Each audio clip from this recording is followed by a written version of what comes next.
Welcome to Let Me Fix This. Enjoy the video. You start by signing into the Google account that actually contains the files you need. This matters because Drive shows only that account's folders. Once signed in, open Drive. Google, com in a browser, or launch the Drive app on your phone. Make sure Sync or Backup and Sync is enabled on your desktop if you expect to see local Drive folders. This first step gets you into the right environment so the folder search you're about to run will return accurate results. You should use the top search bar and type the folder name, partial name, or a related keyword. Drive search is robust and often finds things from file contents.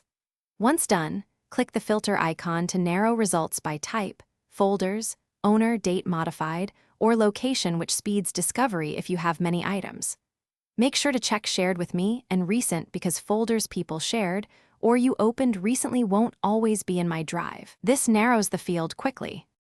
When you find the folder, right-click or use the three-dot menu to open, add a shortcut to My Drive, or move it into a specific folder for future access.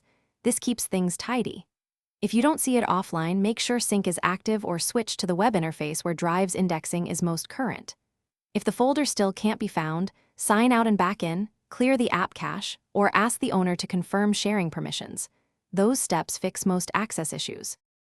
Thanks for watching. If you found this helpful, don't forget to like and subscribe.